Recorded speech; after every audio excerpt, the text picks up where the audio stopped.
14 अप्रैल 1912 की वो रात, आखिरकार उस रात को क्या हुआ था टाइटैनिक जहाज के साथ में, जिसे सुनकर आज भी एक डर सा लगता है। आखिरकार क्या घटना घटी थी टाइटैनिक जहाज के साथ में, जिसे सोचकर रूह कांप जाती है। और ये जो घटना घटी, ये घटना एक दिल दहला देने वाली घटना है। तो आइए देखते हैं इस घटना की सच्चाई क्या है, आखिरकार क्या हुआ था उस रात को टाइटैनिक जहाज के साथ में। बात है 10 अप्रैल 1912 की आरएमएस टाइटैनिक। दुनिया का सबसे बड़ा और लग्जरियस जहाज अपने जमाने का अपने पहले सफर पर निकलता है। ये जहाज साउथहैम्पटन से न्यूयॉर्क जा रहा है। इस जहाज के अंदर हर तरह के वो लोग मौजूद है, बड़े बड़े इंडस्ट्रियल और एक्टर से लेकर इमिग्रेंट्स तक। ये लोग अमेरिका जा रहे हैं एक बेहतर जिंदगी की तलाश में। इस जहाज की कमांड संभाले हैं एक 62 साल के senior captain Edward John Smith. Passenger में, पब्लिक में और मीडिया में काफ़ी ज़्यादा एक्साइटमेंट है इस जहाज को लेकर। आखिर ना सिर्फ ये दुनिया की सबसे बड़ी जहाज 269 मीटर लेंथ में और 53 मीटर से भी ज़्यादा ऊंची, इस जहाज को बनाने में जो लग्जरीज इस्तेमाल करी गई है वो एक दिल दहला देने वाली है। उस जमाने में इस जहाज को बनाने में जो कॉस्ट पड़ी थी वो कॉस्ट थी $7.5 million.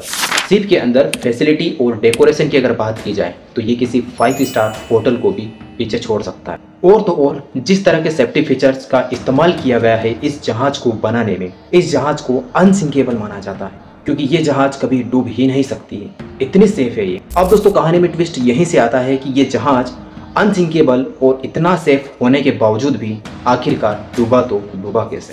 White star line company का नाम था जिस कंपनी ने इस जहाज को बनाया था। इस कंपनी के वाइड प्रेसिडेंट इतने कॉन्फिडेंट थे इस चीज़ को लेकर के कि उन्होंने पब्लिक में ओपनली आकर कहा था कि ये जहाज अनसिंकेबल है। अपने पहले सफर पर रवाना होने के 2 दिन बाद ही, यानी कि 12 अप्रैल 1912 को इस जहाज को आइस वार्निंग मिलने लग जाती है। यानी कि जिस अटलांटिक ओशियन पर तैरकर ये जहाज अमेरिका की ओर बढ़ रहा है वहां पर आइस मौजूद है, बड़े बड़े बर्फ के पहाड़, आइस बक्स, जो खतरा है इस जहाज के लिए।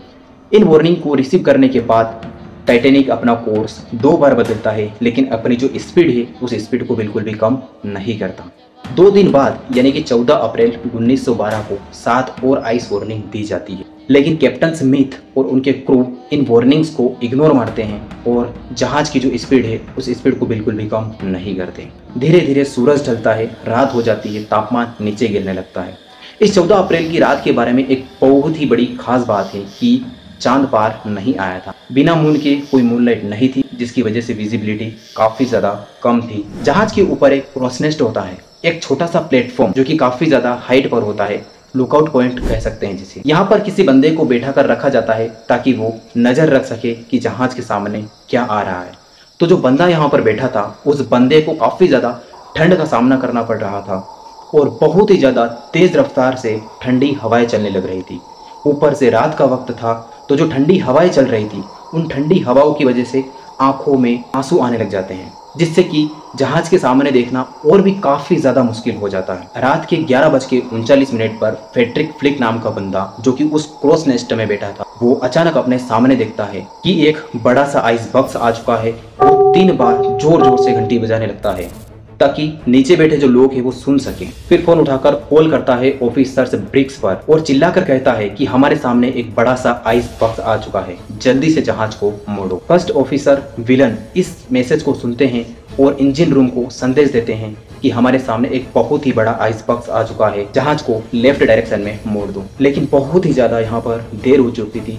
सिर्फ 1 मिनट बाद ही यानी कि 11:40 पर यह जहाज जाकर के उस आइसबर्ग से टकरा जाता है। ये is a new breed of luxury liner. Titanic left port in Southampton, England. Among her passengers were many of the wealthy and influential. The band played the gayest tunes and American ragtime dances. The time was 11:40. The iceberg grazed the right side of the ship. And all of a sudden she lifted up quickly. Everything that was movable was going through her. I didn't think it was serious because I didn't think it was possible. A big ship like that could sink. ये iceberg कोई छोटा मोटा iceberg नहीं था। Length में अगर देखा जाए तो ये 200 बाई 400 फीट यानी कि एक फुटबॉल फील्ड जितना बड़ा, और हाइट में ये क्रॉस नेस्ट तक आ रहा था। आइसबर्ग के साथ में जो टकराव हुआ वो जहाज के फ्रंट राइट साइड में हुआ। स्पेसिफिकली अगर कहा जाए तो बोव पर हुआ। अब ये बोव कौन सा हिस्सा होता है जहाज का, आप इस फोटो में देख सकते हैं कि सामने वाला हिस्सा होता है वो। इसके बाद वो पहुंचते हैं ये देखने के लिए कि जहाज को कितनी ज्यादा चोट पहुंची है। देखा तो पता चलता है कि ये जहाज तो अब डूब जाएगा। ये देखकर वो कंप्लीटली शॉक रह गए, क्योंकि उन्हें लगता था कि ये जहाज तो डूब ही नहीं सकता, क्योंकि ये जहाज एक अनसिंकेबल जहाज है। लेकिन जो जहाज का हल होता है, उसकी मेन बॉडी, उसे 16 अलग अलग वाटरटाइट कंपार्टमेंट में डिवाइड किया गया है।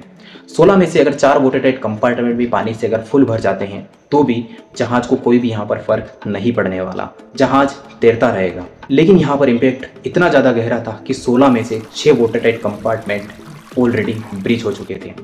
रात के 12 बजे कैप्टन स्मिथ ये ऑर्डर देते हैं कि एक डिस्ट्रिक्ट सिग्नल भेजो रेडियो पर, ताकि जो आसपास के जो जहाज होंगे वो शायद हमारे डिस्ट्रिक्ट सिग्नल को पकड़ ले और हमें बचाने आ जाए। यहाँ पर जैक फिलिप्स हमारी कहानी के हीरो निकलते हैं। ये लगातार एक के बाद एक डिस्ट्रिक्ट सिग्नल भेजते हैं, कोई रिस्पॉन्स नहीं आता है, और भेजते हैं।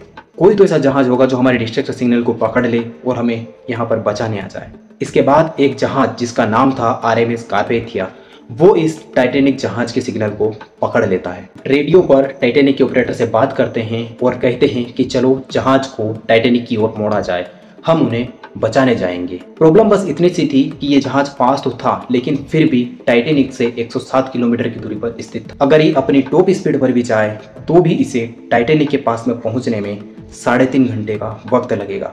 क्या ये 3.5 घंटे के अंदर उन्हें बचा पाएंगे? इसके बाद कैप्टन ये ऑर्डर दे देते हैं कि पैसेंजर्स को शिप में मौजूद लाइफ बोट्स में बिठाया जाए। लेकिन टाइम के साथ एक के बाद एक कंपार्टमेंट पानी से भरते गए। जब जहाज का टिल्ट इतना ज्यादा हुआ तो जहाज के अंदर हड़बड़ी मच गई। रात की 1 बजे तक जहाज के आगे वाले हिस्से में इतना ज्यादा पानी भर चुका था कि जहाज का जो आगे वाला हिस्सा होता है वो पानी के अंदर डूबने लगा था। प्रॉब्लम बस इतने सी थी कि इस शिप के अंदर सिर्फ 20 लाइफ बोट्स ही मौजूद थी। रात के 2:05 पर आखिरी लाइफ बोट्स उतारी जाती है टाइटैनिक से, लेकिन अभी भी 1500 लोग इस जहाज के अंदर मौजूद हैं। रात के करीब 2:20 पर यह जहाज 2 टुकड़ों में टूट जाता है और पूरी तरीके से पानी के अंदर डूब जाता है।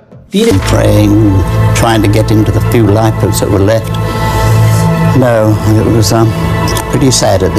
घंटे भी नहीं लगे थे दोस्तों इस कभी न डूबने वाले जहाज को पानी के अंदर डूबने में, और कुछ इस तरीके से जो टाइटैनिक जहाज है वो पूरी तरीके से पानी के अंदर डूब जाता है। दोस्तों अगर वीडियो पसंद आया हो तो वीडियो को एक लाइक करके चैनल को सब्सक्राइब जरूर से कीजिएगा इसी तरीके की इंटरेस्टिंग वीडियोस के लिए, और इस वीडियो को अपने दोस्तों के साथ में शेयर करना बिल्कुल भी ना भूलें।